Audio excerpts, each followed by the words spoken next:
మరి అంత అప్రమేధావి, లక్ష బుక్కులు చదివిన క్యాండిడేటు, రైతు బంధు అని చెప్పి ఎకరం పొలం ఉన్నోడికి, 10 ఎకరాల పొలం ఉన్నోడికి, 100 ఎకరాల పొలం ఉన్నోడికి అకౌంట్‌లో డబ్బులు ఇస్తే వస్తాయా? రైతు బాగుపడతాడా? రైతుకి గిట్టుబాటు ధర ఇస్తే బాగుపడతాడా? Common sense. మళ్ళీ రైతు మళ్ళీ మొత్తం భారతదేశంలో ఎవరు కూడా ఏ రైతు కూడా సంపాదించని లాభాలు కేవలం కేసీఆర్ ఫామ్ హౌస్‌లో ఆయన సంపాదించిన దానికి వందల కోట్ల రూపాయలు ఆ లాభాలు వస్తాయండి. కేసీఆర్‌కి మాత్రం లాభాలు వస్తాయి.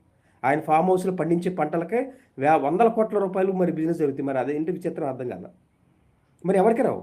సేమ్ ఇలాగే పాల వ్యాపారం చేసే ఎన్ని పాల కంపెనీలు ఉన్నా ఏ పాల కంపెనీకి రాని వ్యాపారాల డబ్బులు హెరిటేజ్ సంస్థ పాల వ్యాపారం చేస్తే ఆయనకి డబ్బులు వస్తాయి, కోట్ల రూపాయలు వస్తాయి. ఈ పేపర్ వాళ్ళు కూడా, సాక్షి పేపర్ కూడా అంతే. వీళ్ళందరూ కూడా ఏంటంటే వీళ్ళు చేసే పర్టికులర్ వ్యాపారాలకి అన్ని వందల కోట్లు వేల కోట్లు ఎలా వస్తాయి? చాలామంది చేస్తారు, ఎందుకు రావు? అక్కడ రాజకీయం ఉంటుంది. రాజకీయం అంటే ఏంటి? వాళ్ళు పాలిటిక్స్లో ఉండి దాన్ని వాడుకొని